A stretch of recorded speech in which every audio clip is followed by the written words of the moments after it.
Mickey van der Ven, Van der Ven, Mickey van der Ven. Na na na na na na na na na.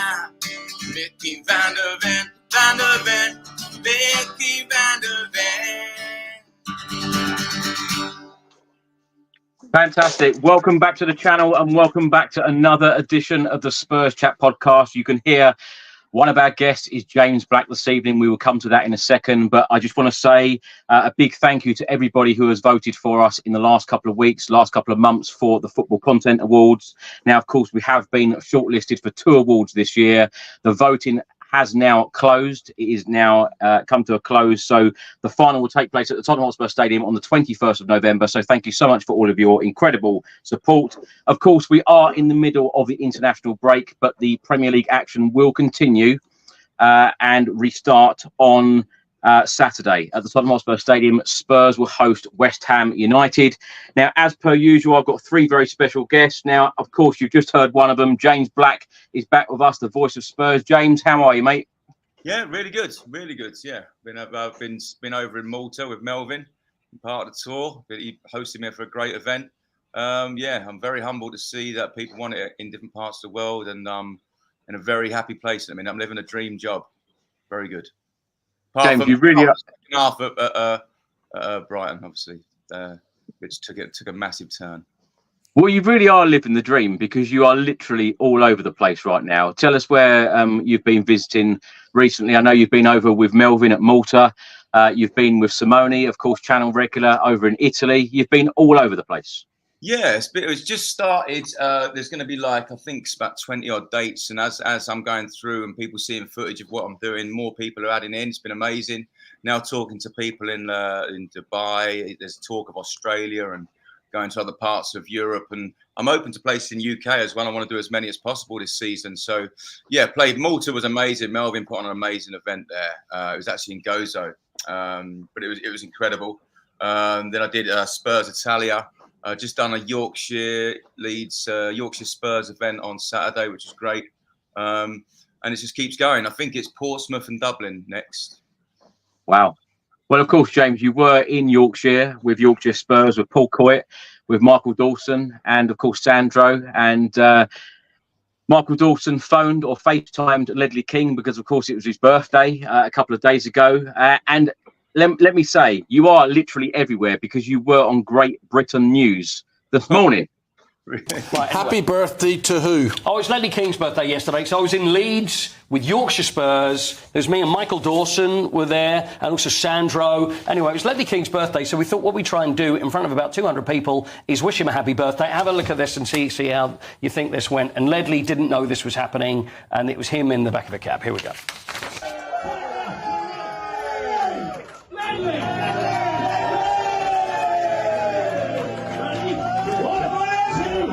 Happy birthday to you.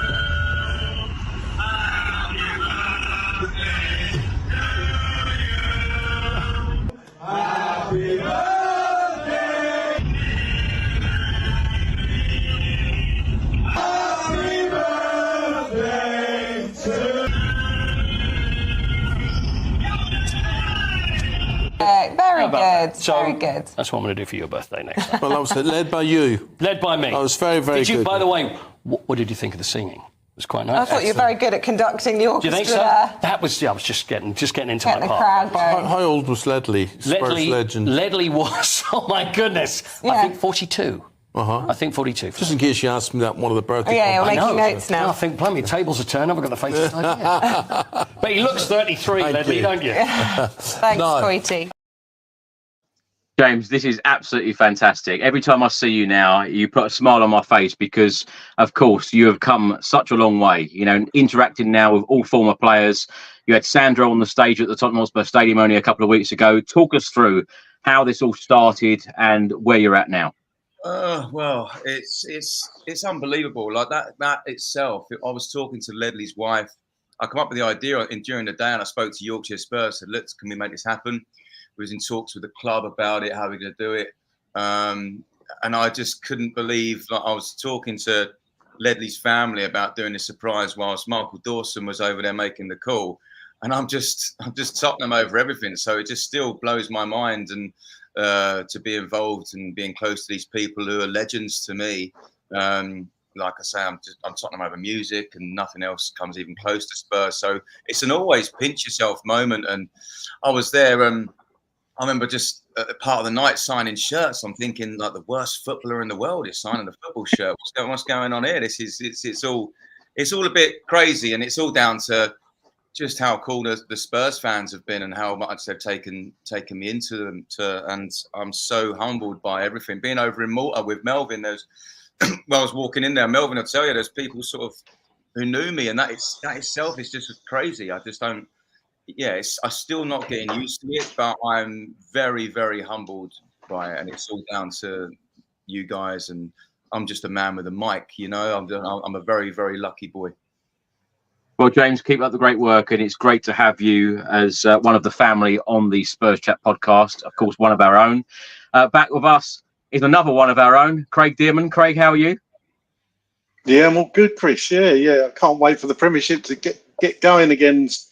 You know, I've got over the defeat at Brighton, so onwards and upwards with West Ham, which is always going to be a tricky game. We'll get into that a bit later, but yeah, it's funny how much you miss it. I thought I could do with a break, actually, international break, but yeah, you know, you really just want to get back on horse and get back trying to win points, I think, is the main thing. So hopefully the players will come back injury free. Let's hope they'll all come back injury free, and we can start all over again and get a result against West Ham at the weekend. It's an interesting point, Craig, because of course, when you lose a game like that at Brighton in the way that we did, the disappointing nature that how that second half unfolded, of course, you feel like immediately after that game you need a bit of a break. But of course, you have a 2-week break, and you're now itching as a fan to get back into the Tottenham Hotspur Stadium, for Spurs to play their next game. Yeah, absolutely. I do like it when we've got 2-3 games a week, like that period where we, Sunday, Thursday, Sunday. It's good when the games come thick and fast. I remember under Mourinho when we was in that, was it the Conference League where we played about 4 games in a week? That was just like mental. That must have been hard work. Kind of all them games, Chris. I can't remember if that was in COVID or not. You do that anyway, Chris. Didn't you? 4 games a week, at least. Yeah. No, it's nothing. That's not. Look, last season, I think it was 10 games in 14 days. People thought I was mad. That's mental. That's some commitment. That is.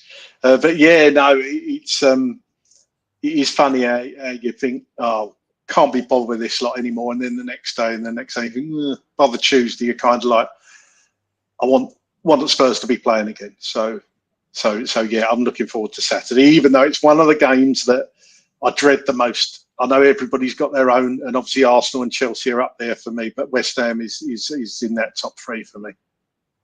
I should have said actually at the start, we're live on YouTube, live on Facebook, and of course X. So please do get involved. Let us know how you are feeling as a Spurs fan right now ahead of the West Ham game on Saturday. Also back with us all the way from Malta is channel regular, of course, another one of our own, Melvin. Melvin, how are you? Yeah, I'm doing well. International breaks really suck, Sometimes I just want them to get over with. I'm not really a fan of international football, even though Malta won yesterday, which is something rare for us. And I just want the Premier League to be back.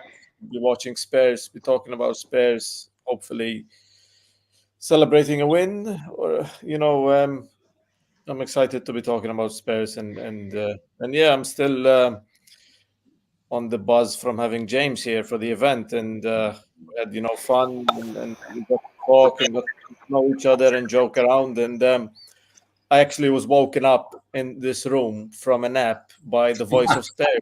I was asleep up here after a day in the sun, and I got woken up by him singing to me, "Come on, you Spurs." Love it. I forgot about that. Which was quite a surreal moment to think, someone that sings at the Tottenham Stadium was waking me up in my bedroom, and it was a moment where I thought, steady. It's funny. Well, Melvin, we've already had a couple of comments in saying how you and James look so alike. So could you two be long lost brothers? People were saying that, weren't they, in Malta? Yeah, people were saying that in Malta. Yeah, they actually were. Well, if I can teach you guitar, mate, I can have a couple of games off. Yeah. Absolutely. Well, Melvin, I love your enthusiasm because let me tell the viewers and the listeners, Melvin always gets in touch and says, Chris, get me on the podcast. I've got a lot to say about Tottenham Hotspur. Of course, we know, Melvin, as soon as you come on this podcast, you've got a lot to say. You're a very sensible fan. Let's start the show with you. Let's get your thoughts on the Brighton game, on the season so far. What players have impressed you so far this season? What players can Ange Postecoglou get a little bit more out of going forward? Yeah, overall this season, I think I said in the beginning when we did the hour and a half question ones, I thought it wouldn't be much different than last season. I think we would improve a bit in all aspects, but not a lot. I thought we'd still, have stumbling blocks like we did. I said we'd have big victories, which we did. Not Arsenal, United. We managed to beat them quite convincingly. Big game. Everyone was buzzing. And then it's not like just because we won one game convincingly, now that's it. We've made it. It's going to be ups and downs. And we're going to have big victories where we win at the end. We're going to have, shitty games like, Brighton was in the end. I thought the first half was amazing. And then it just all really went to shit. And it just shows the team is inexperienced. They're gonna make these kind of mistakes. They need to learn from it and grow. And yeah, overall this season, I actually like this morning was writing things down and I said, what am I happy about? I'm happy with Brennan Johnson. I'm happy with Jet Spence. I'm happy with Kulusevski. Who am I disappointed with? I'm disappointed with Cuti Romero, a World Cup winner. I'm disappointed with Timo Werner. I'm disappointed with Destiny Udogie, who's still a young defender. And I'm disappointed with, believe it or not, a bit with Postecoglou, because every time he speaks, I've always been in awe of the man. And all of a sudden he's saying things that I don't always agree with now. Like the Brighton game, how his press conference went about. He said, we didn't deserve to win, so the substitutions didn't come straight away or something along those lines. And I was thinking, what is this guy talking about? I was a bit confused with which direction he was trying, or what message he was trying to send to the fans, to the players. And yeah, I'm not happy with the whole situation, but I'm not disappointed either. I think we're exactly where our level is at the moment. I'm happy with certain aspects. I'm disappointed with certain aspects. And I think this is going to be pretty much our season. I'm hoping we would improve by January, February, where the Europa League comes into play. That's my aim and goal this season for us. I think we won't be finishing in the top four. If we will, it will be an overachievement. It will be because the people around us screw up. But I think this is our level, and I'm happy playing the kids. I'm happy watching the kids play in Europe. I couldn't be happier when he played Mikey Moore. I think that made pretty much my season, seeing a 17-year-old play. I would have loved him to get a goal at Old Trafford. And I just think this is going to be our season. Watching, Archie Gray get 15 appearances, watching Bergvall get 15 appearances, Mikey Moore. I can get behind Ange Postecoglou losing a game if he's playing the kids, because I rather see, Mikey Moore than get minutes than Timo Werner. I can stomach a loss more if it's done with Mikey Moore playing than with Timo Werner, because at least the guy got some playing experience. And I know I've been a fan of Timo Werner, and I said good things. We need him overall. But, if you have an international break after a loss, sometimes opinions change, and you think maybe you're more inclined, to play the kids, and Timo is more of a bench player. It's like the international break. After a loss is the worst thing. I mean, we all go through it, and I think that's why I wanted to come on, because I needed my free therapy session with Chris and all of you, obviously. James, let's ask you the same question. Who have you been impressed with? Who needs to do more? What have you made of the season so far? Because of course Spurs were on such a great winning run. Everyone was on such a high. And, you know, me at the Amex Stadium, you know, talking to a number of Spurs fans at half time, we were all thinking that it was going to be another 3 points. We were going to go into the international break, 6 wins out of 6. Brennan Johnson, of course, has been on the score sheet for the last 6 games. Very, very disappointing second half at Brighton. What did you make of it? Yeah, very, very tough one. I think it come out of the blue for me, because that come just after the demolition of Man United at Old Trafford, which I'm not used to. All the years I've supported Spurs, I've only done that once. That 6-1 game was the only thing I've seen. So that come out of the blue for me. We played fantastic football for 1.5 games, and then a half game has just completely thrown me, because I'm concerned now a little bit. I mean, it'll all be. I think West Ham's massive. If we play 90 minutes good football and we turn them and we stick to it and we see it out, then it's okay again for me. It was just another blip at the start of the season, which I share the views of what Melvin's saying. I think this season is going to be a bit trying out things, trying out the kids in different areas. So I do want to see Mikey more. I want to see more of Berg, although I believe he's injured. Is that right? Has he picked up a knock and he's out of the Sweden side, which is a bit of a concern. Because I hope he's okay for the Europa League. I want to see more of Archie Gray. I want to see Archie Gray in a 6. I've not been impressed with Romero at all. I think some of them, you look back at them goals, and he's been going since Leicester. I think he was to blame from Leicester from my point of view. He's not looking round. He's not picking up his player. That is really concerning. When at what point do we go, well, look, we've got Dragos in here. Let's show him. Let's at least show Romero. If you're not going to get sharp, then you're not going to be playing. I think it's time for a bit of that, really, to be honest, because there's just been too many goals. Vicario still scares me on crosses. I think there's some flappy moments when he's got the ball at his feet. I've not been happy with that. And again, echoing what Melvin's saying, I've always been backing of Postecoglou, but there's been a few moments that he's come out in the press recently, and it has baffled me a little bit. Maybe he's a bit under pressure though. But this is where he's got to stand up and take, like, it's his thing, isn't it? He's got to take over here. So for me, I'd like to see a lot more of Mikey Moore. I'd like to see Werner not really play again with Sonny coming back. It's not really something that he ever excites me. I think he's got the pace to get into great opportunities, but if he's not finishing, it means absolutely nothing. And we've got a 17-year-old kid here who really does look like he's got it. He really does look like he's mature. The way he talks in the press afterwards, it's all there, I think. So giving him as many minutes as we can is key to this season and next season. So, yeah, they're the people I've been impressed with. Kulusevski's been my favourite player this season. Having him in the middle, I think he could be one of the best players in the league so far this season in what he's done in the middle there. I think he's been absolutely fantastic. Van der Ven's been great. The doggy's been a bit off. Porro's hit and miss sometimes. I'd like to see more of Spence.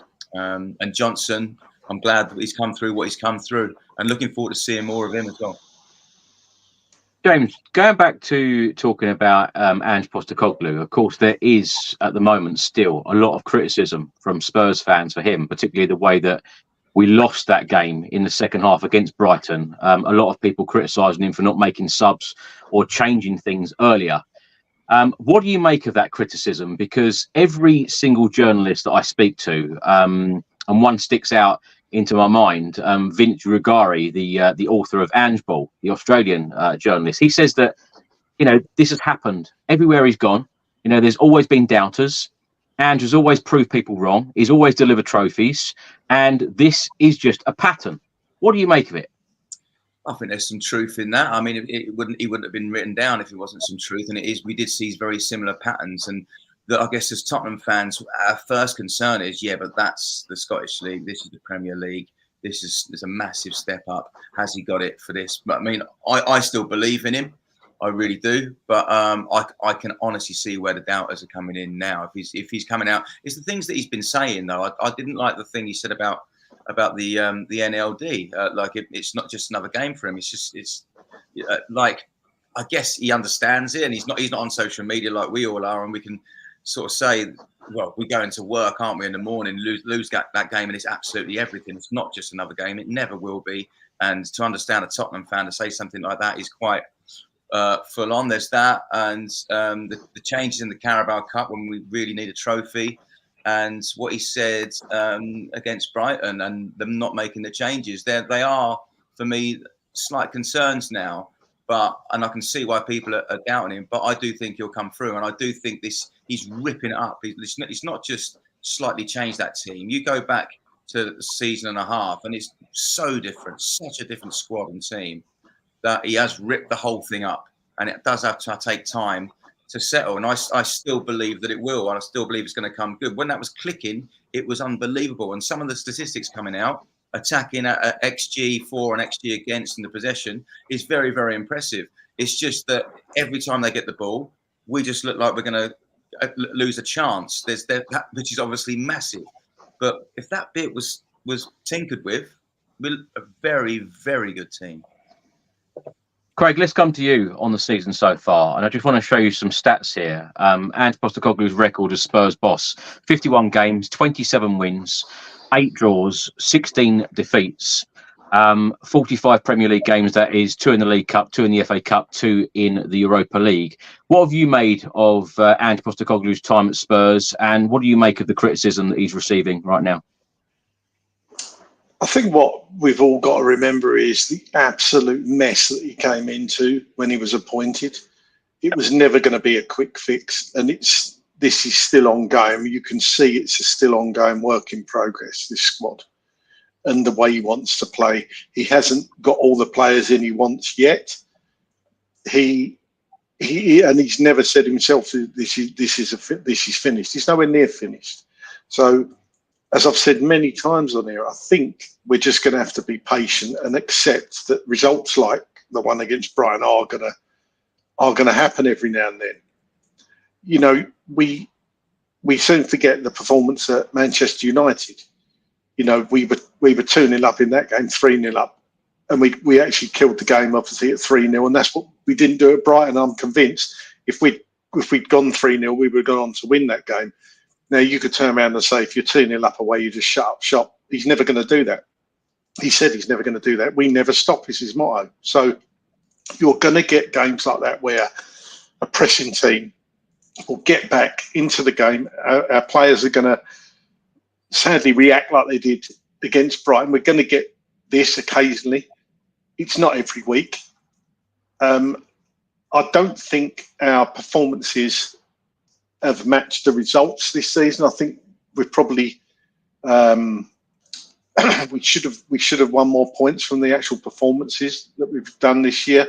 The fact that it's the worst start for 16 years, it doesn't feel like that to me because the performances are so much better. But it all starts against West Ham. It is a big, big game. It is a big game, and they need to. I want to see a reaction from them at the weekend. I want them to go out in that game and attack it and prove to everybody that was just a blip. It's a blip that's going to happen, but I want to see them back on the horse and going at West Ham and showing them exactly what we're made of. Craig, is there any part of you that was actually surprised by that second half performance, the way that we conceded 3 goals and actually lost the game? Funny enough, I think most Spurs fans would say the same thing as me, what I'm about to say. You've seen it before. We've all seen it before. We know we've got it in us. I think we will always have it in us to do that. I think there were certain elements. I've said I think that was on the players for me for that first 10, 15 minutes. But then Ange was too late in making his substitutions for me. And for that, personally, I think, you know, you have a right to criticise the manager when you feel he's got something wrong. I thought he did get that wrong. I thought Bergvall and the other players that come on, it was far too late for them to affect the game. But they should have won that and had it tied up. Johnson had a chance at the end of the first half. Look, he can't score every time. He seems to score every time he goes on the pitch. So not blaming anyone particular, but as a team, we should have been far and far away over the hills. And you can say that about quite a few games this season. I want to get to a point. I'd love to get to a point where we're just banging in 2-3 goals, and then like you haven't got to stress as much about it. But we're not quite there yet. We're not quite there yet. We should be blowing teams away with the amount of chances we're creating, and it's just not quite there every week. Are you confident, though, Craig, going forward, that Spurs can compete with the very best teams? Because I know a lot of us got excited about that win at Old Trafford, but it is fair to say that Manchester United have got a number of struggles right now. They have, and I think that was just about as much to Manchester United playing badly as Spurs playing well. But giving Spurs credit, I thought we were outstanding that day. Yeah. But like I say, we're not the finished article yet. I think on our day, we can compete with any team in the Premier League. I do. But we can't do it every week. We're just not at that consistency level yet. Now, I don't know how long it took him to get that consistency at Celtic. Some could argue because Celtic and Rangers are by far the two best teams in Scotland, the bar was a little bit lower and the Premiership's different. And I agree with that. It is. And you're going to get better quality teams every week.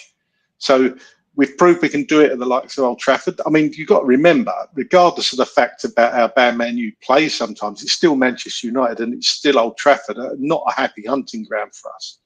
So we went there and put them to the sword, 3-0, great. But I want to see us do it. I mean, not just at the Brightons. I want to see us go to Stamford Bridge and put in a performance this year. I want to see us go to the Emirates. I want to see us go to Anfield and put on a display. Yeah, so absolutely.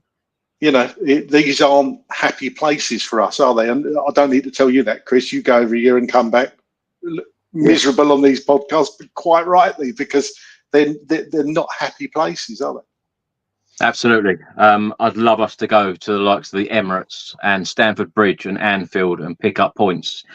3 points would be nice at every single ground. Craig, let's stay with you for a second, because many reports recently have stated that Amanda Staveley, the former Newcastle board member, is interested in taking a minority stake at Tottenham Hotspur Football Club. Now, of course, Daniel Levy come out and said, we announced with our last results that we believe this club needs a bigger capital base because we've got a lot of exciting projects on the horizon and we want to make further investment in the teams. Some form of minority investment is what we're looking for. We've got nothing to announce at the moment, but we are in the market. Now, Amanda Staveley was seen at the Tottenham Hotspur Stadium when we played Brentford, and she was seen at the weekend at the NFL at the Tottenham Hotspur Stadium, where she was sat inside one of the Tottenham Hotspur boxes. What do you make of these reports? Because even Football.London have reported on this, stating that if you was to take a minority stake and things were to go wrong with Ange Postecoglou, it's already been said and reported that she would like to bring in Eddie Howe. I know some of this is probably newspaper talk, but the fact that Daniel Levy will entertain money coming into the club, investment, how do you feel about it? I don't mind money coming into the club. I'm all for it, as long as it gets invested in the right areas. You want to see, if that is 500 million that's been tattered around, where is that going to be invested in? Is that going to go towards the first team? Or majority of it go towards the first team? I'm all for that if you stick with, obviously within the rules of FFP and the guidelines that they have to stick to. What I don't understand is I don't understand the links with Eddie Howe. I think that's all paper talk. I'm not sure how much stake she would get in the appointment of a new manager. If I can't even believe we're talking about this, but you know, if she's saying it don't work with Ange Postecoglou, that she wants to bring in Eddie Howe. Eddie Howe's probably on the shortlist for England manager, and I would imagine if he gets offered that, he's going to take it. But, you know, let's not talk about Ange going yet. I mean, I think that's hopefully way down the line. I hope it works out. But what I can't see is how Amanda Staveley and Daniel Levy would work together, because they seem to be two peas from the same pod, if that makes sense. She seems to like a lot of control. Daniel Levy, we know, likes a lot of control. So I'm not quite sure how that certain partnership would work, but it certainly would be interesting. I'll be all for the money coming in, because we've all wanted some form of change, and this could be it. You would hope that investment comes in, the money comes in, and perhaps we can go for more players that have a bit more Premiership experience in the key areas that we still need. If it did happen, though, Craig, would it bother you the fact that she has only just left Newcastle United, and when she did, she spoke out about her disappointment and her love for Newcastle and the disappointment that she's left the club?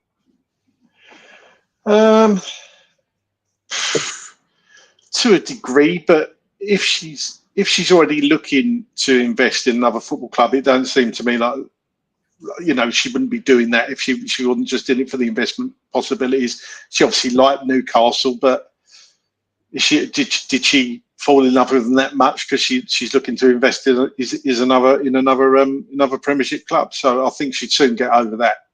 I think the Spurs have probably got more opportunity to make her a bit more money than Newcastle would. I mean, Newcastle's a massive club up there in the northeast, huge fan base. But I think the fact Tottenham's in London, the stadium's there, all the infrastructure and everything else that goes along with it, I think it's probably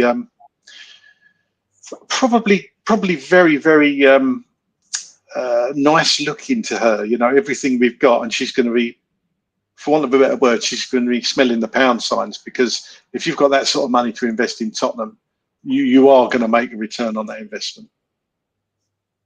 Melvin, let's come to you on the same subject. How do you feel about it? Because as Craig said there, she seems to be very, very hands-on.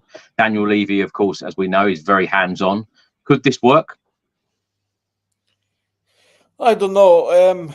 It's strange to me to talk about something that, one, we have no control over, and two, we don't even know if it is going to happen.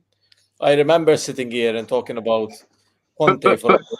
But we do know that Daniel Levy and the board do want investment. That's what I'm saying. Whether it's Amanda Staveley or somebody else, we know that they want investment. So how do you feel as a fan, knowing that a huge amount of money could come into the club, and it could mean the likes of Eze could be purchased? Just a name I'm plucking out the air, by the way. He could be purchased. £60 million release clause, paid in one lump sum. Deals like that could be done.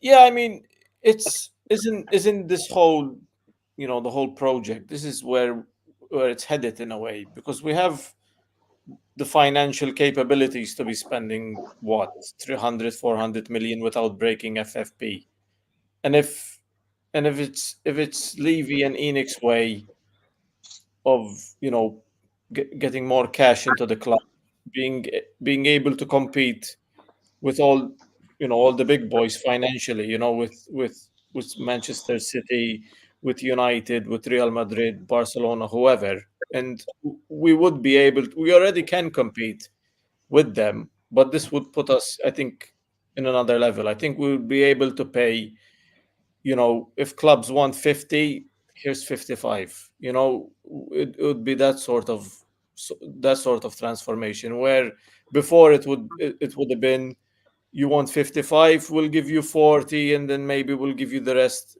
in add-ons, it would be that kind of flip overnight. So, and in a way, you need to buy players that are going to fit the system, and it would help, because money talks in football. And if you look at the statistics over the years, most of the teams that won pay the most in wages, pay the most in transfer fees. So there's a direct correlation between money into a football club and winning trophies. So if you think we're going to bring someone in that's going to pump money into the club, I mean, the facilities are already there.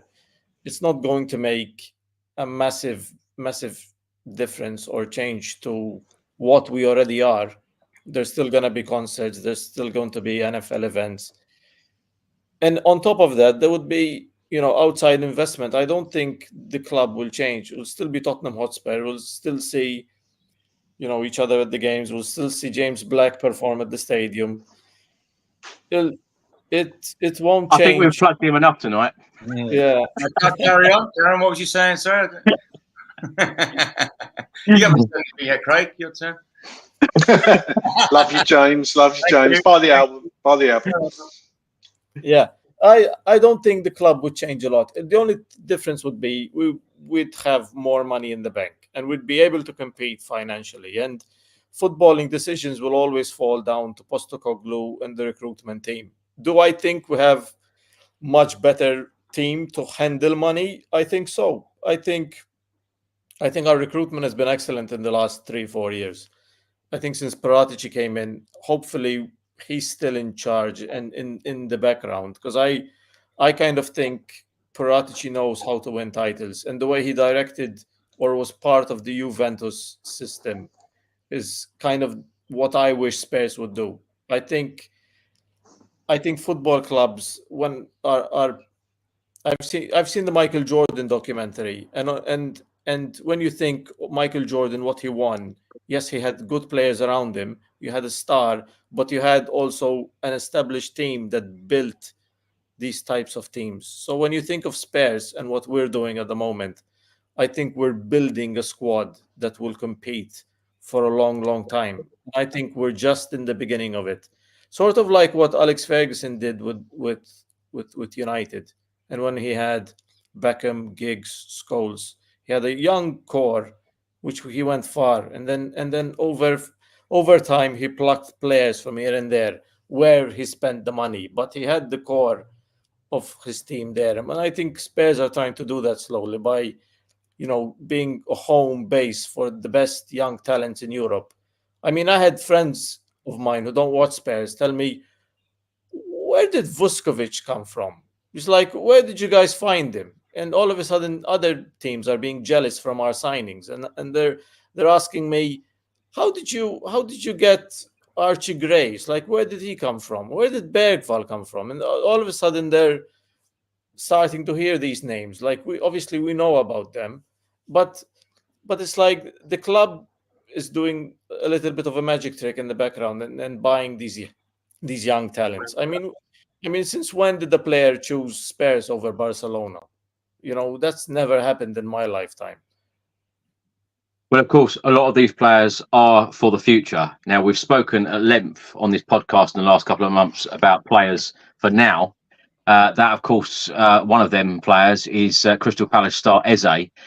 James, let's come to you. Now, if Spurs were to get, a decent amount of money investment, Daniel Levy says about, players coming in the door. Will Ange Postecoglou want the likes of Eze? Will he want superstars? Because we've heard him many times before, and we've heard many pundits and many people who know Ange Postecoglou well and have followed his career since he started in management, say that he's not the kind of guy to go out and spend big money on superstars. What do you think will happen in the future under Ange? Well, I remember Ange saying that there's not much difference between a good player and a great player, and he thinks a lot of that is the character. I think he came out and said, didn't he? It's the player profile and the character. And I think he bases a lot on that, doesn't he? I think you can lose dressing rooms, you can have bad attitudes, and I think he puts a lot of onus on that. And I think personally, quite rightly for that. I don't know. You look at someone like Jed Spence, for example. I'd imagine, and I'm just guessing here, but there was a complete U-turn with his attitude to be involved with Ange, because Ange wouldn't just suddenly be, oh, okay, mate, just throw you in. I think there must have been a complete U-turn because we hear reports about how he was like with his attitude towards a manager before. So I'll just take him, for example. Now, the way he's played, he's been brilliant. I've been so impressed with him. And I think he puts a big deal onto what their character's like, and what are they grounded? Are they going to deal with pressure? And I will say that the one thing that I think we've been missing for a very, very long time, pre-Ange as well, is like a nasty player, like someone who gets gritty and gets a bit of a beast and will kick other players up and say, look, hang on, we're just 2-2 with Brighton. What's going on? Like, they need this nasty kind of character in this team that we haven't had for such a long time. I feel we do still have that sort of soft underbelly that I think when one goal goes in, it gets a bit like this. And if he's looking at characters when he's picking his team, and these are the 11 characters he's put out, we do need that grit, and that grit is not there. And that has to hopefully be part of his profile, because you won't find that, I don't think, with all due respect, with Archie Gray and Lucas Bergvall. You won't find that sort of, I don't see that in them. They're very young. And if you're going to play these people, you do need a beast. You need a bit of a grit. You need someone who's going to fly in and just everyone know who's boss. And that has been missing for such a long time. So, yeah, whatever happens with recruitment, that's the sort of thing I need to see next. Maybe even someone like Kulusevski could have something like that, though. I think he has got that bit about him. He's got a bit of calmness about him. And but yeah, I would like to see a bit more of a nasty streak in Tottenham for a while now. Not when past, but you know what I mean. When you talk about that aggression, James, and I suppose that bit of shithousery, which we've always had players that have had that in their game. Of course, Richarlison has been out injured for some time now. He certainly brings that to Tottenham's game. Yeah. Who else would you expect a little bit more aggression from? Because I completely agree with you. And when you go back to the Amazon documentary, when Jose Mourinho, basically stood up there and said, "You lot need to be a bunch of C's." Yeah.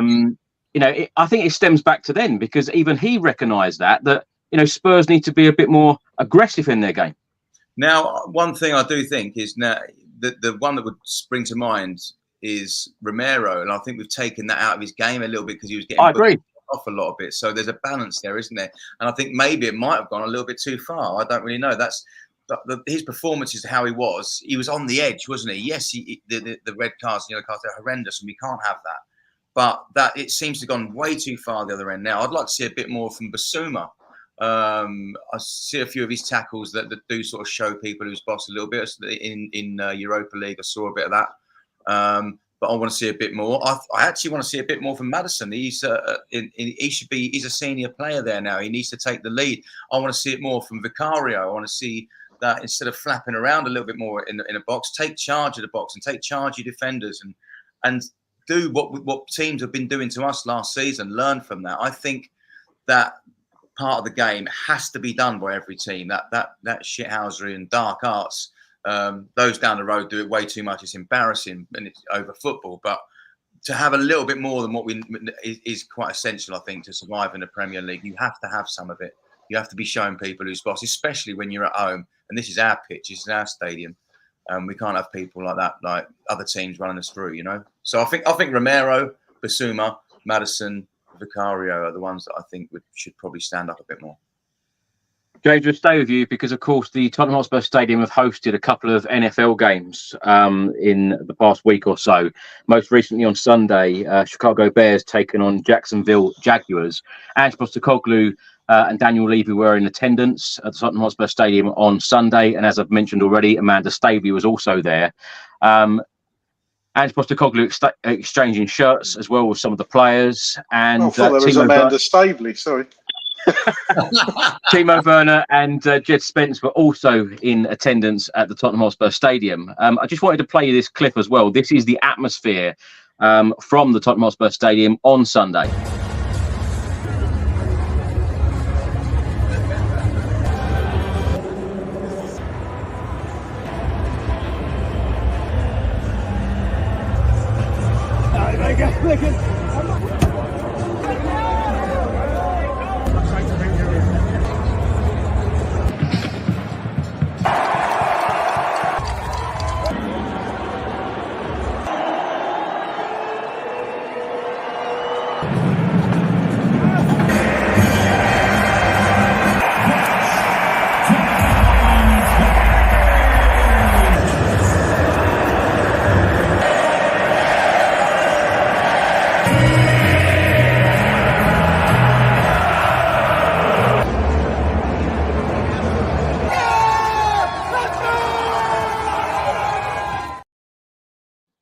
James, I suppose this question is perfectly aimed at you because you perform at the Tottenham Hotspur Stadium week in, week out.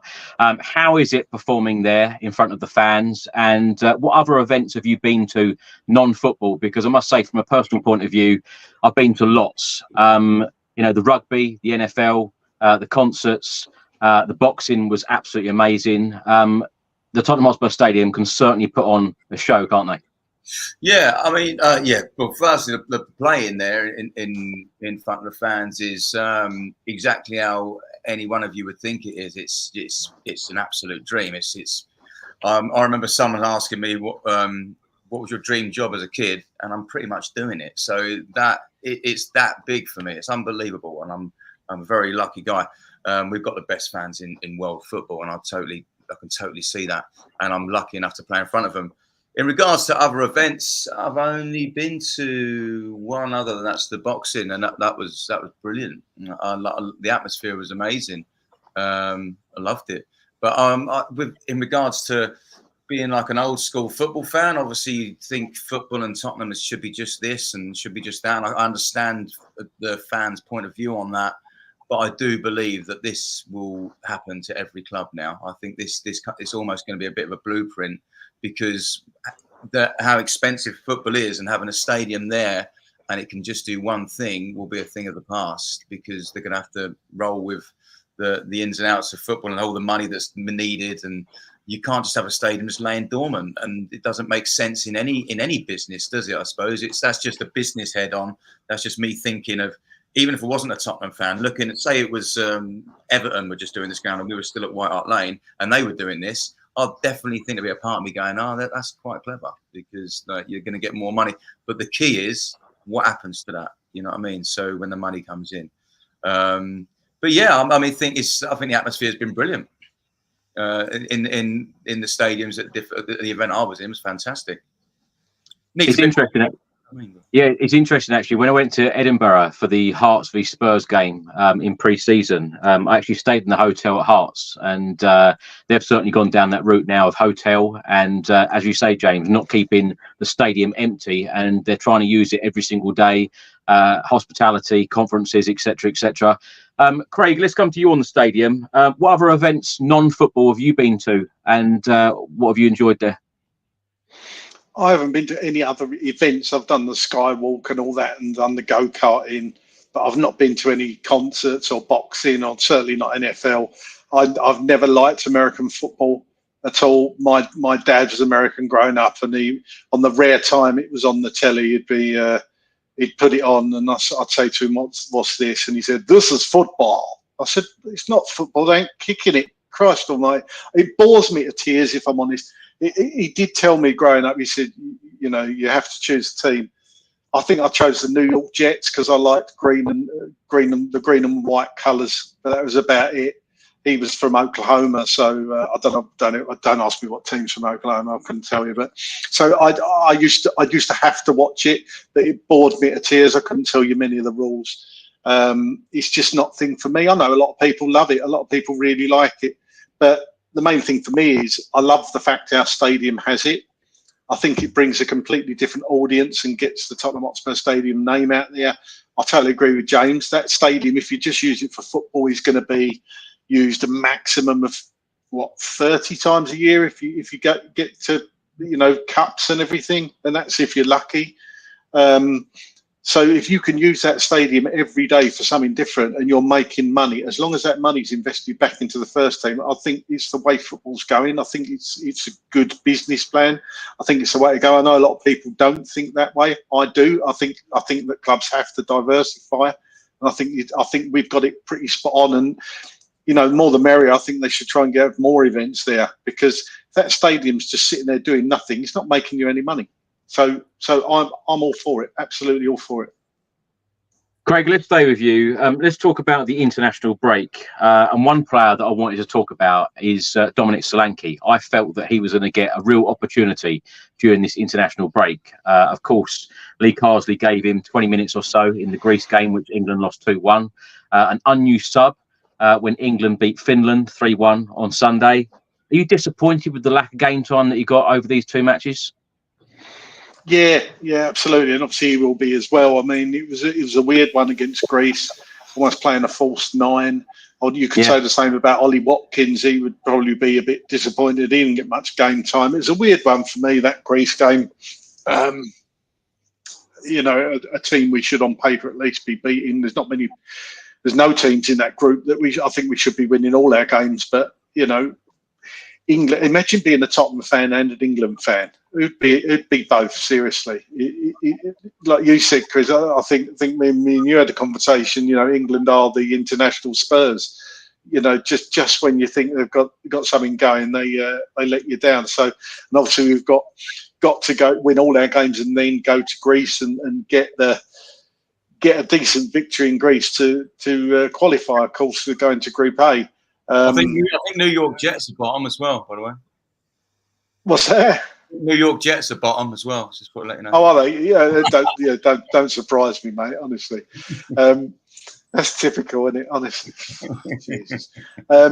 What was I saying? Yeah. Let me just say, I'm sorry to the American fans that watch and listen. I certainly won't be asking Craig any more NFL questions on this podcast in the future. Do you know what? It's just not for me. It never has been. And like I say, my dad made me watch it as a kid because obviously he loved it. What I will say about American sports, I've always loved baseball, and I know people don't like baseball, but I absolutely love baseball. So yeah, it's only NFL I just don't like.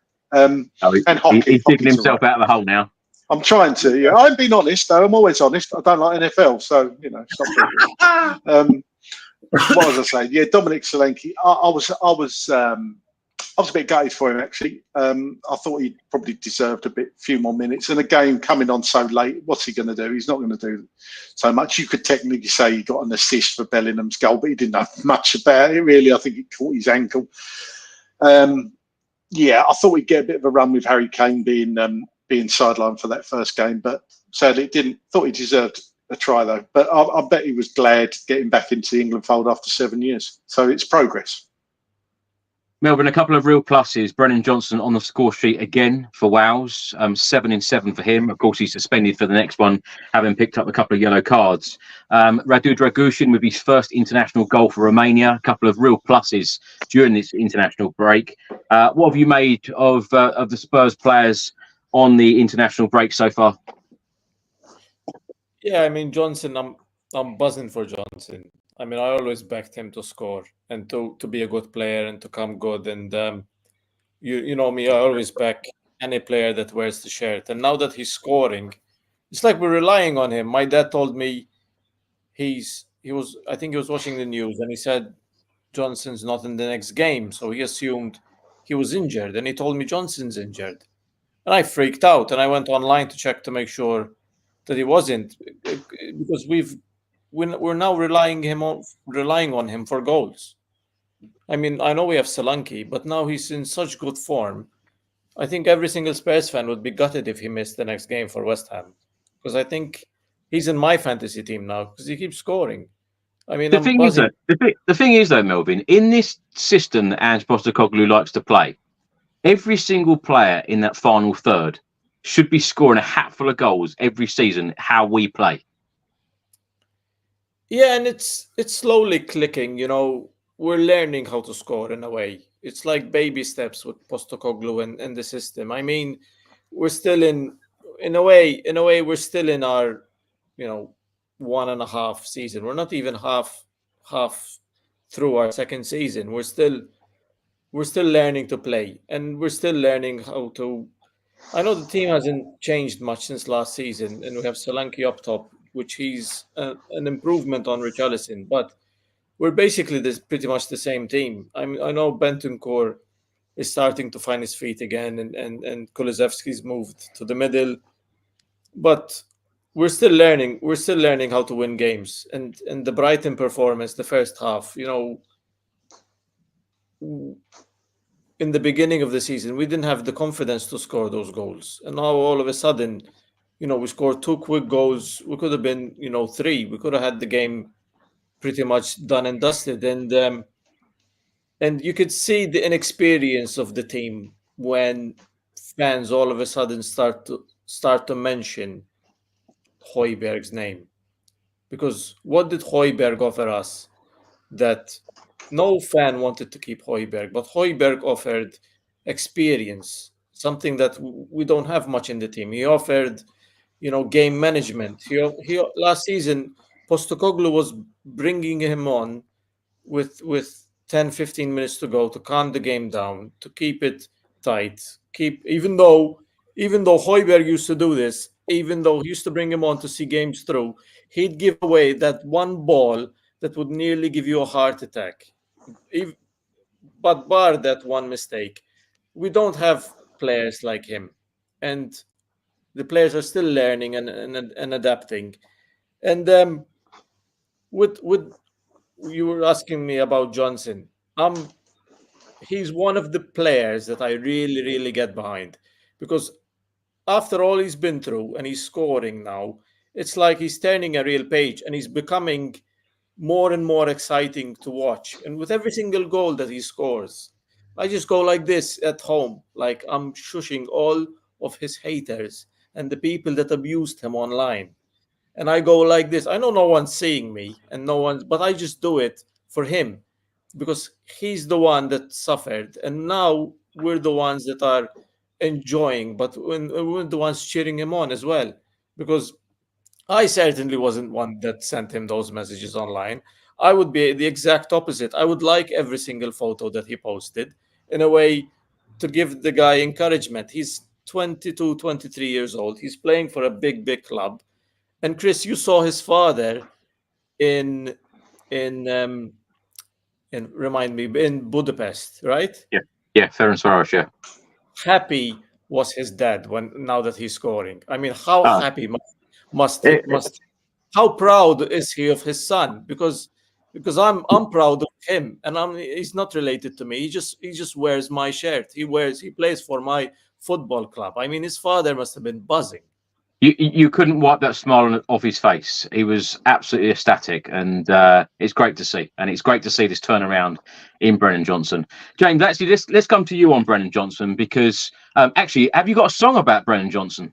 Well, it's not mine, but I can play one. The fans sung it. Yeah, I've got that. The Johnson Again one's amazing. I love singing that. Yeah. Yeah? What, do you want to do it now? Now? All right. You give me any notice for this. Yes, yeah. James, he's a true pro. I'm really not. Johnson again, ole, ole. Johnson again, ole, ole. Johnson again, Johnson again, Johnson again, ole, ole. Fantastic. Putting James Black on the spot yet again. James, what have you made of the turnaround in Brennan Johnson? Because it is quite incredible, you know, coming off social media because of all of this abuse, including the Wales game the other day, 7 games, 7 goals. It's an incredible turnaround, isn't it? Yeah, unbelievable. Yeah, I'm the same as Melvin. He's a young kid and he's been going through that, and he wasn't playing badly at all. But yeah, it's amazing to see. I was very interested, actually, not to turn this question back onto you, but when I see the pictures of you and his dad, that's interesting. As a Tottenham fan, it is interesting to see what does his dad make. Did he take to talk to him? What does his dad make of it? And how happy is he? And how happy is Johnson now? And the connection with the fans any better? And anything like that? Not to turn the question back on you, mate, but that is interesting for me. You could just see, James, that you know, David Johnson, he was so happy, and as soon as Brennan Johnson scored against Ferencváros in that game, everyone just turned to David Johnson just to see his reaction and the smile on his face. He just said a million words, and you couldn't wipe that smile off his face. You know, after the game, when he was walking out the stadium, it was incredible, and such a proud father. And he is now literally travelling all over the place to see Brennan Johnson play, which is absolutely fantastic. So, you know, long may this goal scoring form continue in a Spurs shirt. I think the fans that are there at these games, these are not your sort of fans that are doing this, sending these messages. These are not. It's not that type. The people who go and spend money and all their hard-earned money and travelling at all these hours that these guys do, and they're not the sort of people who go on social media and do the old keyboard warriors and stuff. It's a different kettle of fish out there, and a lot of these people sit behind these no profile pictures and stuff like that. So I'm glad that I'd imagine he can sort of see that now, and I can sort of see a connection, can't you? When I saw his knee slide against, I think it's Karabakh, when he really did open up after he scored, that felt like a moment that he realised that we love him. You know what I mean? I've said that before, James. I think that sometimes when you're inside the stadium, some of the fans are really behind some of these players and the manager, and then like 5 minutes later, you could walk out the stadium, go on social media, and the feeling and the opinions are very, very different online. But that is social media, isn't it? How do you cope with social media, James? Because I'm sure that we've all had, I certainly have had flack from people either jealous about what you're doing or simply not like you because they've never met you or know nothing about you, but they just want to have a dig. How do you find social media? Like I'm a bit too long in the tooth to take it to heart, really. I mean, it's not like, everyone's got an opinion; they're entitled to their opinion. I do remember thinking when I first started, it was like a new thing; people hadn't seen it before. It wasn't like 100% acceptance from people. I remember thinking, "Oh, how's this going to go down when I start next season?" And the numbers just had grown like so much that. It's not that I don't pay attention to social media. Social media has been amazing for me, and everybody on social media has pretty much had my back and been great. But I don't think it's a fair reflection on what goes on, really. I don't sort of see. Maybe it's the same as in the stadium. Like Brennan Johnson is a similar thing. I don't think you get this. Spurs fans weren't against him. I think it's a pocket of people who sit behind these no-profile pictures that I don't know if anybody takes it too seriously, really. I don't know if yourself does, or like, you must have had the same sort of thing where you get like, if you get digs from people, it just brings a bit of a smile to your face, really. It's like, okay, it's not something you take to heart really too much. I mean, maybe it's for when you're a bit younger, people might sort of take it to heart and sort of say it's the real world, but I don't see it as. I see the people in front of me at gigs and people in front of me when I play like places like at Malta and Italy, and it's that's the real world to me. And social media's been superb to me. If it wasn't for social media, I don't think I'd be where I am either. So it's been quite a nice place for me overall, really. That's exactly what I'd do if I was you, James. Just post a picture saying I'm here, and then just walk away from it. Fantastic. Craig, let's come to you. Now, let's have a look at the Premier League table so far, because, of course, Spurs do host West Ham United this coming Saturday at the Tottenham Hotspur Stadium. Spurs are currently 9th in the league table. We have 10 points from the opening 7 games. We have a goal difference of +6. West Ham United are in 12th. They have 8 points from 7 games. They have a goal difference of -1. Now, the last time that West Ham United played, they actually beat Ipswich Town 4-1 at the London Stadium. What have you made of West Ham United's season so far under Julian Lopetegui? I was quite impressed with their transfer window, actually. I thought they did a lot of clever, good business. I was actually expecting more from them, actually. I thought they would be higher up the league. But he's still trying to get his stamp on the team. He's still trying to bed the new players in. I think West Ham will come good towards the end of the season, but this is this game for us is one we've just simply got to win.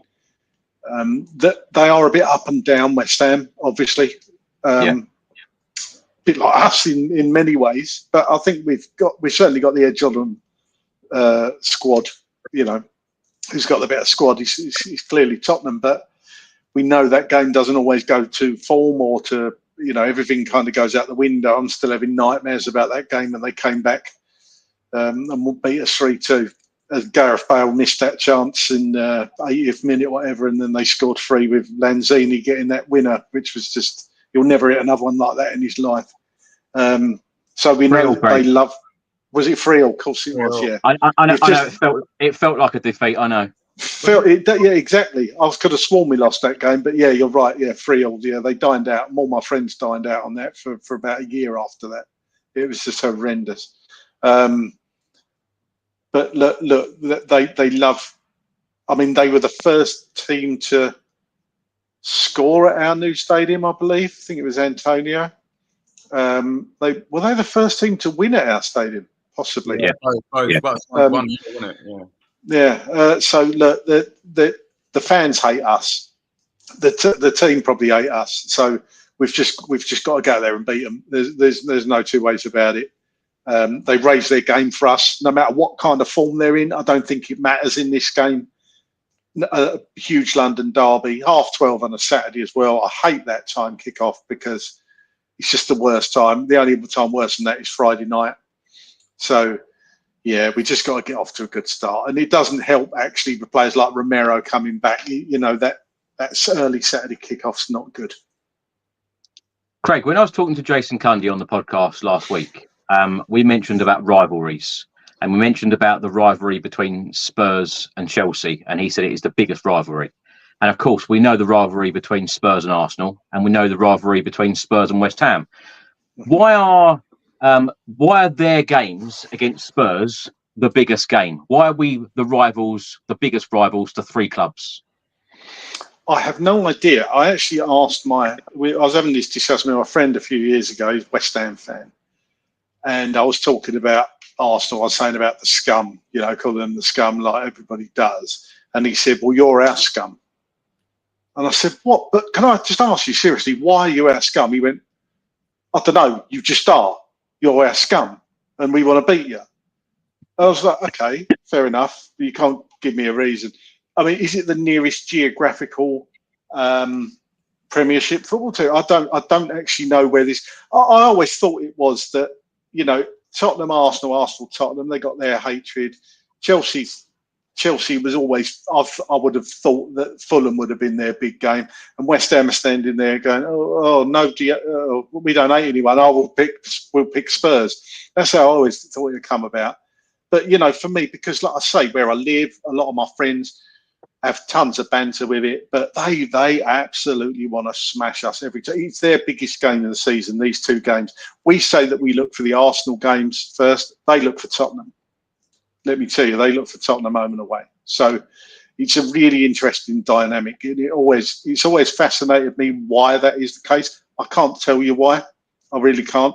The fact Chelsea don't like us, they seem to be in bed with Arsenal because they sell them players. I've never understood that. That's just weird. I agree. The reason I don't like Chelsea is the fact we've got such a bloody terrible record against them. Even days when we should be beating them. Battle of the Bridge. I mean, Christ, that game 2-0 up, and Eden Hazard, thank for that. And he didn't even start, did he? God, we could go on, but yeah, it's a weird thing that we seem to be everybody's rivals. And if we were ever in that league hunt again, like anybody but Leicester, if that was against Manchester City or us against Chelsea, most teams north of London would be cheering us on. I'm sure of it. But it's just the way it fell that season. We've had to be Leicester, didn't it? Had to be Leicester, and of course everybody hated us. So you're kind of used to it as Tottenham, aren't you? Do you know, every time I think of that game, I think of Moussa Dembele scratching Diego Costa's eyes out. Yeah. Melvin, let's come to you. What have you made of West Ham's season so far? No shit. Sorry, I had to say that. West Ham are a bit annoying. They're always annoying, even when they're bad. When they're good. Before James visited your house in Malta, you never used to swear on this podcast. What's gone on? Yeah.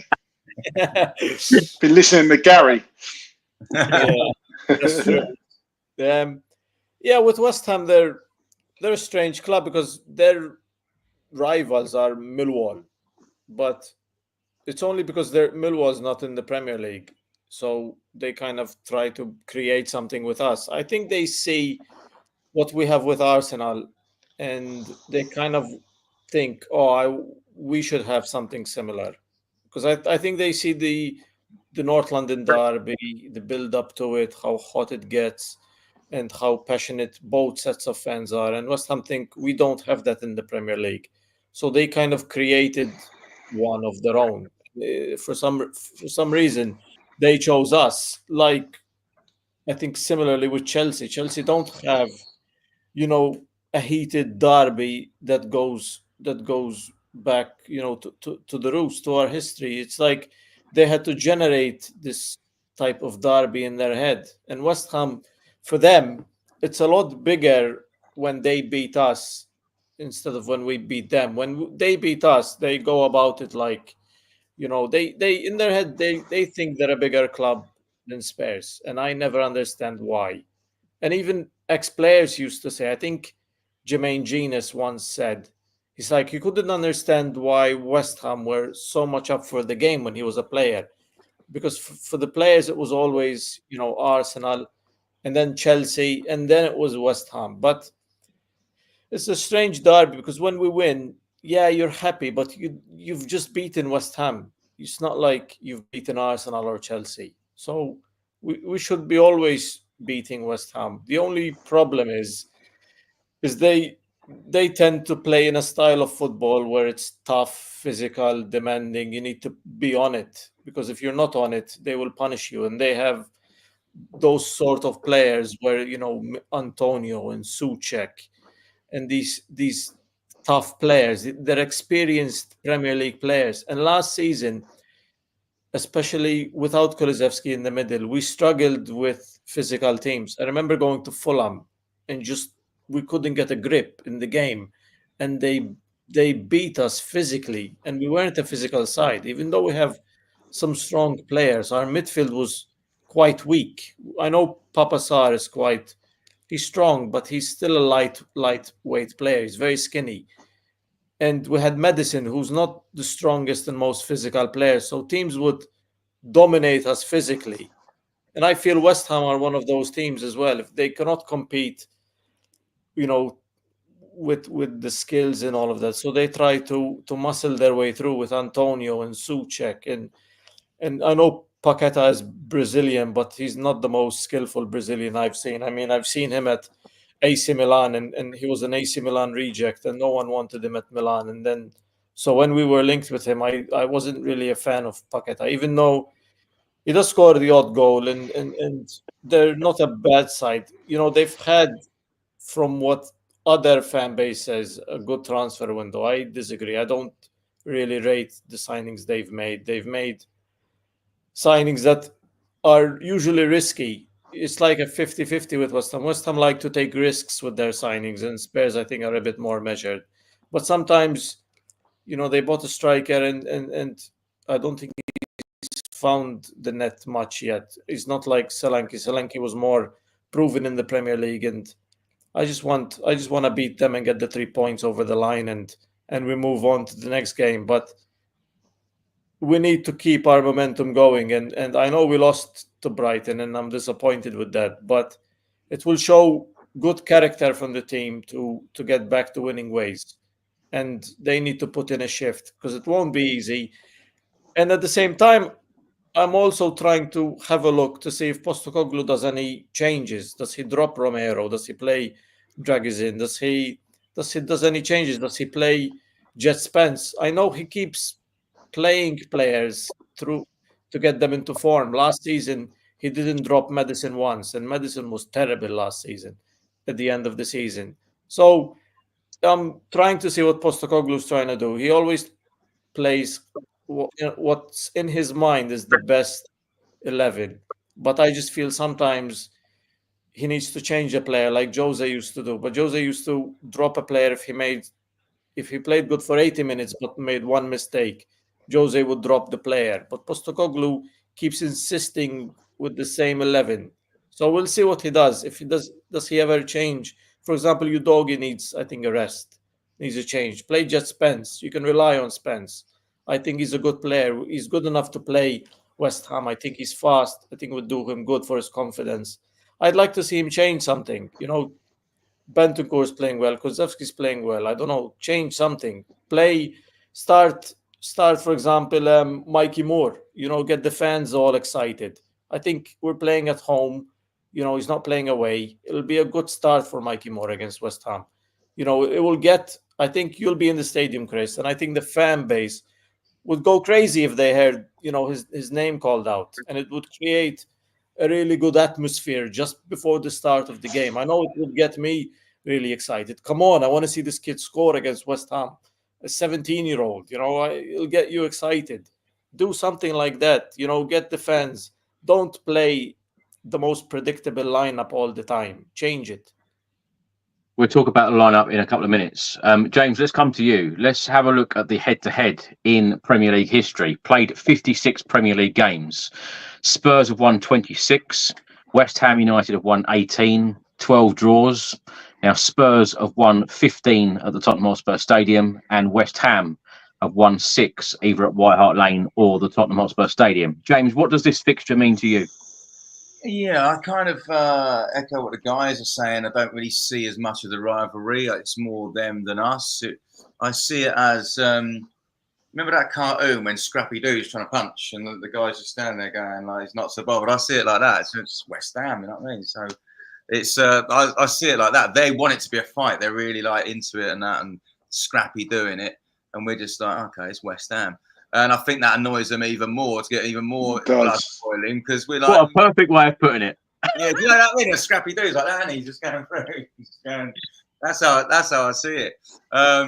But yeah, I mean, yeah, again, what the guys are saying, when you beat Arsenal and Chelsea, you're buzzing, aren't you? When you beat West Ham, it's great to win. It's like beating Fulham, or it's not really. It doesn't mean as much to us. They've created a rivalry because they haven't got another one, and we're just like not interested. Do you know what I mean? We've got bigger fish to fry.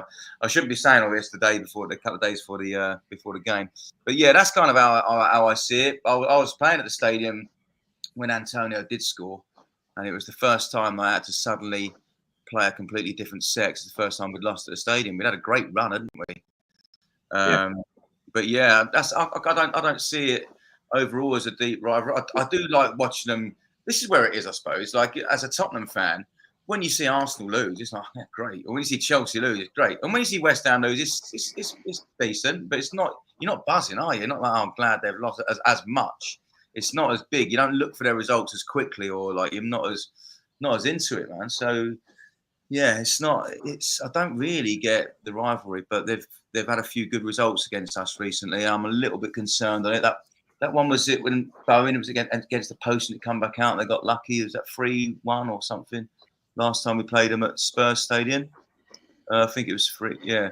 So I'm a little bit nervous on the game. I won't lie. The way that we're playing, I'd like to see a 6. And when I was doing a gig with Sandro, he said over the mic, he said like Spurs need a big 6 like he was, like a beast that protected the defence.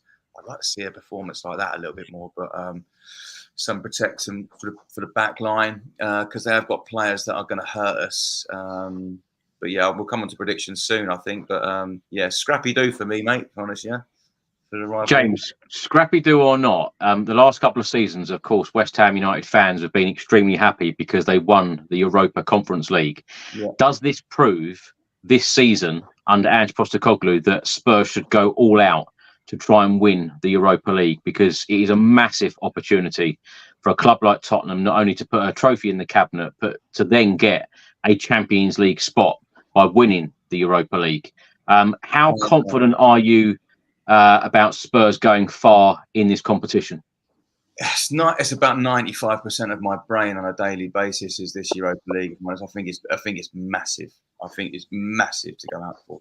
I'm an FA Cup kind of guy. Like I always have been, like growing up, and that's been the tradition for me as a Tottenham fan. I think because we won it quite early on when I was a kid. But yeah, this season I am just all about that Europa League. I think we have to go full on for that. We've had 2 great results at the start, 2 wins under our belts. So we can maybe put a few of the kids in a little bit, but I wouldn't tinker too much. We've got a great opportunity. The second favourites are still Man United, and we taught them a lesson at Old Trafford 3-0. Yeah, they were down to 10 men. Before they were down to 10 men, we was all over them. So unless they get rid of 10-man Haag, they can actually put 11 people on the pitch. No, I think it's a massive opportunity. I think it's huge. I think we're favourites by quite a bit if we take it seriously. If we take, I think we will. I think Ange is going for that. I know we saw some changes, didn't we, against Karabag and I don't know how to say it, Ferencvaros or this. But I think he's going for that. I think what you'll see in their knockout games is that's going to be put in as important as the Premier League, if not more. I think I think he's going to really go for it. I hope he does.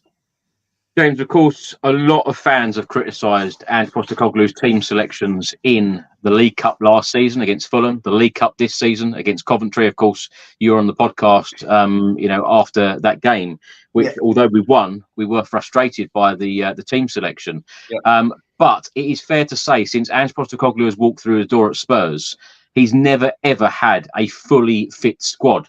Now, in the last 24 hours, Football.London have stated that Richarlison, Heung-min Son, and Wilson Odebear could all be available, fit and available for Saturday's game against West Ham. How important is this, and how frustrated do you think that Postecoglou has been during his time at Spurs, where he's never ever had a fully fit and available squad, either players out injured, players suspended, players going off on international duty? He has never had a fully available squad to him. No, and you're right. It's important. It's important to remember that for balance. I think we forget about these things sometimes as fans, don't we? I mean, we say about Richarlison, and quite a lot of fans wanted him moved on and stuff. But I now believe Richarlison and Solanke going head to head for a position that only one of them can take is very healthy. When he comes back in now and he's seeing, right, okay, Solanke's he's not got a couple of goals here, and I've got an opportunity, and he's going to be nailed on. Richarlison had about 3 or 4 games, an incredible run, didn't he, before he got injured? He was scoring. Then they scored a fantastic goal against Everton, didn't he? And he went on a run for a while. Richarlison on form and Solanke on form, going head-to-head for one position, can only be superb for Spurs. Then on the left-hand side, Melvin's saying about playing Mikey Moore. I would love it as well. I'd love to see Mikey Moore out there. And you got Sonny maybe going out there as well. That competition could start to become very interesting, you know, and Odebear on the other side with Johnson, and Odebear plays a bit of switch, doesn't he? He's not just stuck to one wing. He plays a bit of switch, doesn't he? He can play both, yeah. Yeah, and then you got Kulusevski who could come out in the middle onto the side. Yeah, very, very important. And I do think, Brighton aside, that he was making quite a lot of substitutions, wasn't he? Like earlier on, he was making them sort of around the 60, 65 minute mark. He was making a few changes, especially in the Europa League. He was doing that when he had a few more players to do that with, or. So yeah, I think it's very important to keep that squad, and I hope they're all ready for the game against Scrappy Doo. Craig, let's come to you. Of course, in the last couple of days, Heung-min Son wrote the following on Instagram, very simply: "Back soon." How important is it for Spurs that Sonny will be back for this West Ham game? It'd be lovely to have him back, definitely. He's our captain for a start. I just think that would give a massive boost to the team. He's important. He's important to this system. He's better in that position than Timo Werner is. Bless him. With Wilson Odebear pushing him as well, getting him back, I think is a massive bonus. If he comes back early, that'll be really good. And also Richarlison as a replacement for Solanke, if Solanke ain't doing the job. So it's all about, for me, like I've said before, he's having a squad to push each other, to have players that can come in and do a job, and you know your position's not guaranteed. And we've had a couple of weeks like that. Really, the team has almost picked itself, certainly the front line. So players coming back in, fighting for their positions. It's only good for the squad. It's a healthy squad, so it's really good for them. And just to see Sonny back would be excellent. Decent record against West Ham. Always likes playing against West Ham. So I think it would be really good to see him back on Saturday. Yeah. Before we talk about West Ham's key players for this fixture and the possible team selection for Ange Postecoglou, let's have a look at some stats here. Of course, Spurs are 9th, West Ham United are 12th. Spurs have won 3 games so far. West Ham United have won 2. Spurs have drawn 1. West Ham United have drawn 2. Spurs have lost 3. West Ham United have also lost 3. Average goals scored per match: Tottenham Hotspur 2, West Ham United 1.43. Average goals conceded per game: Tottenham 2.27 to West Ham's 1.57. Clean sheets: Spurs 2, West Ham 1. Chances created per match: Spurs 2.43 to West Ham's 1.57. Biggest win: Tottenham beating Everton 4-0 at the Tottenham Hotspur Stadium, and as already mentioned, West Ham beating Ipswich 4-1 at the London Stadium. Worst defeat: Spurs last weekend 3-2 against Brighton, and West Ham's worst defeat this season 3-0 against Chelsea. Now, the last 5 games, Spurs have lost 2-1 at Newcastle, lost 1-0 against Arsenal, beat Brentford 3-1, beat Manchester United 3-0, and most recently lost against Brighton 3-2. West Ham United lost 3-1 against City, drew 1-1 against Fulham, lost 3-0 against Chelsea, drew 1-1 against Brentford, and, as already mentioned a couple of times, beat Ipswich Town 4-1. Now, Craig, let's stay with you. Let's have a look at the West Ham team here. This is the team that beat Ipswich Town last time out 4-1. Who in this starting 11 worries you? Well, Antonio always worries me because he always seems to score against us and have a good game. He's definitely one to watch, but he's getting a bit older now, so he's not the player he was. I always liked Mikel Antonio, proper centre forward, proper number 9. As for players I like, I've always liked Jared Bowen. I think he's a player we should have gone for when he was at Hull. I'm gutted we didn't. I think he's one that slipped through the net. He's always has a good game against us. Kudus, really good player, quite impressive. Paqueta, I think he's a good player, makes them tick. Souček from free kicks and set pieces, I think he has in the past caused us issues in the air. And West Ham are all about set pieces, so that's something that I hope we seem to have got better at recently. So I think we're going to need to be on our game on Saturday against West Ham with the set pieces and headers, because they are definitely going to be targeting us. The rest of the team, I mean, Wan-Bissaka, obviously at Manchester United, didn't quite work out for him, probably as he'd hoped, but a decent defender. West Ham have got a decent side. They really have. They've got some good players in there. We can't take them lightly. And, 4-1-4-1 formation, a bit different to ours, so that's going to be an interesting matchup. But I think that the battle's going to be won in the midfield. And I think our midfielders have just got the edge. But as I say, we've got to be mindful from set pieces. We really have, because Souček is, as King Hoddle says there, Souček is a set piece menace. Couldn't agree more. Craig, Melvin mentioned earlier that he didn't think much of West Ham's transfer window and perhaps was overrated. But one player that I was quite surprised that West Ham United signed, and I thought he was a great signing, Max Kilman from Wolves. Yeah. Like I say, they've done clever business in the summer. They really have. They've targeted specific players. You can say they haven't just bought players for the sake of it. They've targeted players for his system. A bit like Ange Postecoglou in many ways. He's obviously said the players go out and get the players that I want, and he obviously said that Kilman is one of those types of players. So yeah, like I say, I am a bit nervous about this game Saturday. I really am. I just hope the crowd don't get on the players' backs if things aren't going according to plan, because we know how that stadium can turn. So I just hope we get an early goal to settle the nerves down, because there's going to be a cracking you'd imagine there'll be a cracking atmosphere in that stadium on Saturday. Melvin, how are you feeling ahead of this game? Are you feeling confident? You feeling nervous? A bit of both. I think hopefully we don't have many games like the Brighton game, but with Spurs, we're capable of this sort of thing.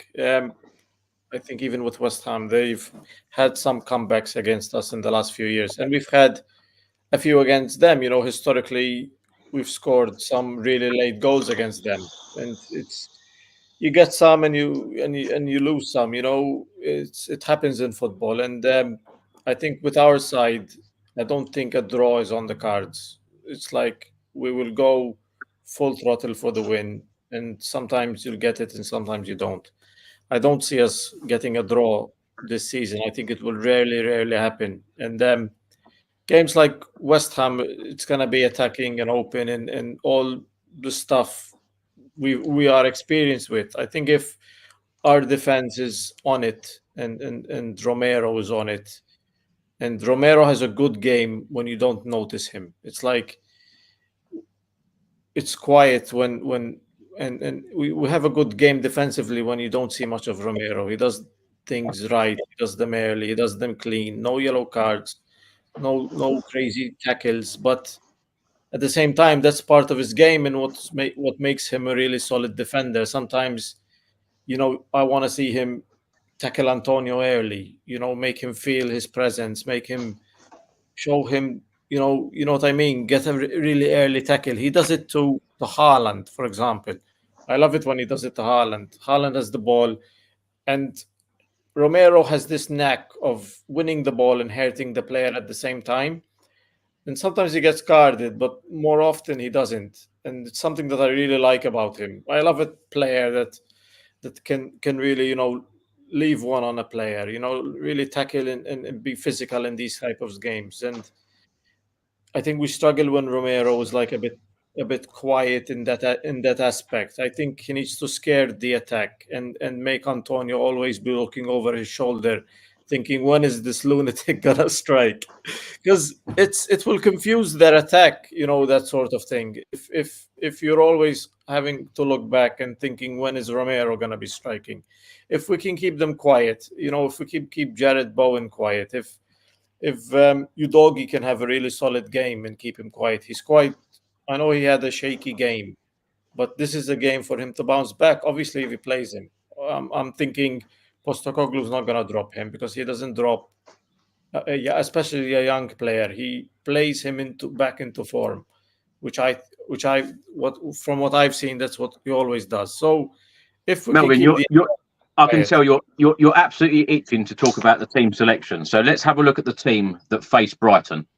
Now, Vicario, Porro, Romero, Van der Ven, Udogie, Kulusevski, Bentancur, Maddison, Johnson, Solanke, Timo Werner. The subs that day: Bergvall, Basuma, Spence, Dragusin, Forster, Gray, Lancashire, Moore and Sarr. Now, what changes would you make? Heung-min Son is expected to be back. Richarlison is expected to be back, although he's not expected to start. And Wilson Odobert is, of course, expected to be back. We don't know about the fitness of Lucas Bergvall. Of course, he has been withdrawn from the Sweden squad, but we don't know the extent of the injury as yet, and probably won't know that until Ange Postecoglou's press conference either on Thursday or Friday this week. What changes would you like to see made to this starting 11 for the game against West Ham?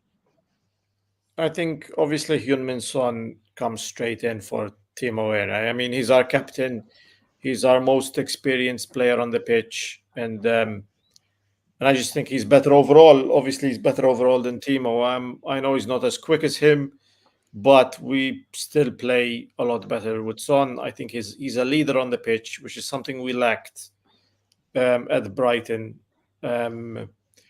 Any other changes will be interesting because, I mean, would you bring on Bissouma for Bentancur? You know me, I'm a big fan of Bentancur, but in a physical game, I think maybe Bissouma will have the legs, he'll have the strength. It's just Bentancur offers you more quality on the ball. And any other position, I don't think. But you've also got to take into account international duty and tiredness, fatigue. Yeah, I mean, Bentancur had the week probably a couple of days off. He was at Hotspur Way training with Postecoglou, and he probably would have got him ready for the game. But you never know what he'll do. I mean, Bissouma and Bentancur are both good options to have, and I don't think Bentancur had the best second half against Brighton, but like I said, Postecoglou is not the type of manager. I think he'll still keep playing what he feels is the best team, even though one will have a bad game. I think he will play him back into form because in the long term, he needs him. He's not like Jose. Jose, you do half a mistake and you're benched for the next game, and you never know when you're going to play again. So for me, I don't think he'll change much. I think Son will come in if he's fully fit, and I think that's important. But if he's on the bench, maybe he'll take him on the bench if he's not fully fit. You never know. But I think Son's presence will be huge for us because he's a leader on the pitch. And I think we lack leadership against Brighton. Who are the leaders, Melvin, in this squad? I don't know, to be honest, because that's a really big question. We need these leaders to show themselves. I think Kulusevski talks a good game and he does the running on the pitch. I think Kulusevski can be a leader, and you can see it for his country. He's stepping up. And when we spoke earlier this season, I said there's many players with a question mark on their back, and some of them still have it. Some of them, the question mark, is fading away slowly. But it won't take one good performance against United for this question mark to go away. There's still many players that need to prove themselves that they're going to be here long term For example, I think Kulusevski, you can safely say his position is safe with Spurs, but you think there are players in this team where there needs to be question marks asked about them. They need to perform this season and they need to be doing stuff for us this season. I think Johnson, the question mark, you can safely say, Johnson's a very important player for us. There are players I think still have question marks on their back, and they need to prove themselves to Postecoglou and the fans, because I think not everyone is convinced by every single player. I still think there are certain players that need to prove themselves, and not in one game. They need to prove themselves playing, at Anfield and at Stamford Bridge and playing at the London Stadium and the Emirates. We need to pick up points this season. These stadiums. We need a big win. We need to beat Arsenal at the Emirates. It's been too long. We need to have a big performance at these stadiums and get points. And we need these players to fight for the shirt and do that sort of thing. And we need to see. Then we'll see the leaders come out, and then you'll see which players are leaders in these moments when we played at Stamford Bridge, the Battle of the Bridge. We had leaders on the pitch. We had Moussa Dembele, Wanyama. They're all fighting. We had Danny Rose. We had experienced players. We had Danny Rose. We have Kyle Walker. We had Harry Kane, Eriksen, Dele. They were all fighting, all fighting for the shirt, all fighting for the win, and they showed that they are leaders that day. It's when you try to win the game. Obviously, it didn't come out that day, but Vertonghen, he was a leader. He was a massive leader. We need these type of players, and they will show themselves eventually which players are leaders. These are the last 5 games in the Premier League. March 2022, Spurs won 3-1. August 2022, 1-1 draw. February 2023, Spurs won 2-0. And then the last 2 games, which were played last season, in December, West Ham United beat Spurs 2-1 at the Tottenham Hotspur Stadium, and then a 1-1 draw at the London Stadium back in April. James, let's come to you. Score prediction time. Spurs, West Ham. What are you going to go for? I will go for the way they go on. They've only beaten us once in recent meetings. The way they go on, it's a bit different to that. 3-1 to Tottenham. This is West Ham. Can you see it? I'm going 3-1 to Tottenham. That's them trying to get Derby out of it. I think it's going to be a great display. I'm nervous for it, but I think it's going to be a great display. 3-1 Spurs. Solanke to nab a couple, and Johnson. For those listening on audio, James just showed us a picture of Scrappy Doo from Scooby-Doo. Fantastic. Craig, what score prediction are you going for? I'm going to go the same as James, actually. I'm going to say 3-1. I think they're going to score, but I think we'll score more. So, 3-1. Definitely, like I say, definitely going. We need to be looking to win. We need to be putting in a performance. I just want to see a reaction from that Brighton game. So I'm going to say 3-1. I'm going to go 2-1 Spurs. Melvin, what are you going to go for? 2-0. I think clean sheet. Clean sheet. Wow. Craig, just before we go, I just wanted to get your opinion on the Ryan Mason situation. Of course, he was interviewed for the Anderlecht job. Were you surprised by this? Because it looked like he wanted the job, but he wasn't given the job. And as I mentioned to James earlier about Ange Postecoglou having a number of issues with players, either about being out injured, suspended, and international duty, etc. Of course, one of his coaches, Chris Davis, left in the summer. And it looked like very close that Ryan Mason was going to leave. Ange is not having much luck on the availability and people around him, staying at the club. Yeah, and it obviously looks like there was. Well, it was true. It was true. It wasn't just a rumour. He was obviously interviewed for the job to some degree, and I think they gave it to somebody who was already in post, and they were already somebody at the club. So, and it sounded like you say that he was interested in the role. So, to lose another coach and somebody who's obviously knows all the players as well as Ryan Mason does, I think that would have been a blow mid-season. Always like to see coaches. I don't like to see coaches leave mid-season. Always better to make those changes in the off-season. But he has had a lot to deal with Postecoglou. He really has. Like you say, your coaches are the ones that do your work, and they during the week. He obviously gets involved, but the coaches do a majority of the work, and they just carry out his instructions, so to speak. But I think Mason will go eventually. Probably next summer. I would imagine that he's probably, for such a young guy, obviously got all these badges and everything, and he's done incredibly well to get where he has. But time for probably him to move on, to be honest, and have a go himself, because he's managed the first team twice already. Just small periods.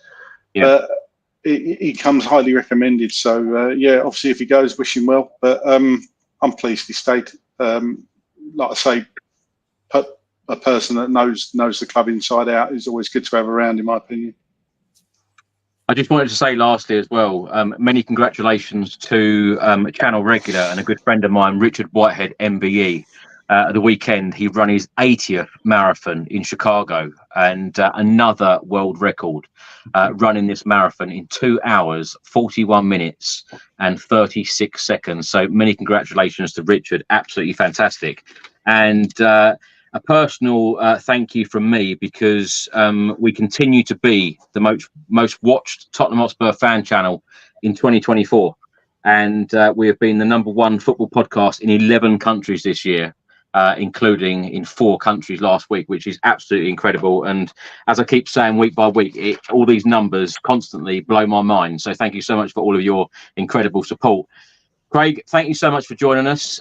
Even though it's the international break, we can always talk. It's nearly a 2-hour podcast during an international break. Thank you so much for joining us. What are you up to, and where can people find you? Yeah, absolutely. There's always something to discuss with Tottenham. Always, there's always something going on, isn't there? Whether it be losses, players, injuries, coaches, investment opportunities. Oh God, this club. I'm sure other clubs have it the same. It just always seems to be us, doesn't it? Where there's absolute upheaval and turmoil. But if you want to give me a follow at DM9 on X, that'd be nice. But thank you for having me back on, Chris. Always a pleasure to come on and talk about Tottenham. Great to have you here. Thank you, Craig. And Melvin, how's the weather over in Malta? Still lovely and hot? Yeah, at the moment. I messaged James today. I said you came at the right weekend because it's rain coming up next week.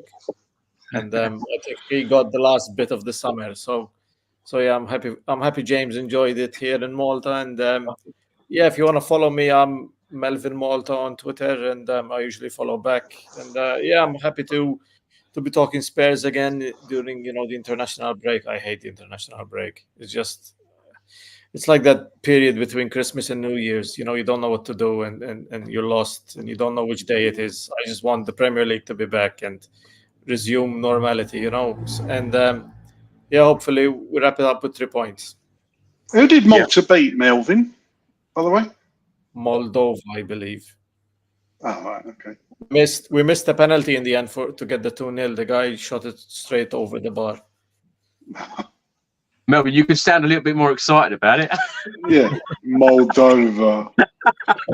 I support England more than I do my own country. I know you do. Yeah. Well, thank you so much for coming on again, Melvin. Always great to have you here. And James, thank you so much. What is next for you? So I'm going to be, for the West Ham game, I'll be at the Shelf Bar, pre and post game. So just after the doors open, I'll be performing there. I've also got some songs coming out on the 25th of October that I've recorded live at the Shelf and White Hart bars. So it's going to be of the Tottenham fans. I've taken it into the studio, produced it, and I've got Danny Goffey, who's the drummer from Supergrass. He's drumming on it. His boy Alfie Goffey helped me with the production. And I'm going to give every penny to Tottenham Food Bank. So it's not fantastic. I'm going in tomorrow to sign a contract with them and change the bank details over to them. So it all goes, every single penny goes to them. So not just proceeds, but everything. Because it's close to my heart, and donations are down at the moment. When I went to speak to them about a month ago, so I wanted to do something with them. So we've come up with this campaign together. So going to be doing that. And finally, wanted to give a thank you to Melvin for that night at Malta. Him and his family were amazing to me. They put me up, and new member of the family now, I hope. And big shout out to Malta Spurs and Italia Spurs and Yorkshire Spurs where I've played. And thank you for having me on the channel. And big up you, Craig. Melbourne, I tell you what, you're going to have everyone coming over to your house because I've been there. James has been there. Who's going to end up there next? They spoke so well of you. The family spoke so well of you, mate, as well. It's lovely. His family's amazing. Family are amazing. Thank you, James. Paddy writes here, fully deserved, Chris. Up the Spurs. James, sing us out, buddy. That is exactly what James is going to do. James, keep up the great work. Of course, we will always promote your stuff, always promote what you do. Keep up the great work, and hopefully you can get the atmosphere going at the Tottenham Hotspur Stadium before the West Ham United game on Saturday. Thanks for watching, everyone. Thanks for listening, and until the next time, come on, you Spurs. And now James will sing us out. God save our Ledley King, long live our Ledley King. God save our King. He's only got one name. He's better than John Terry. He's Tottenham like you and me. God save our King. Come on, you Spurs. Come on, you Spurs.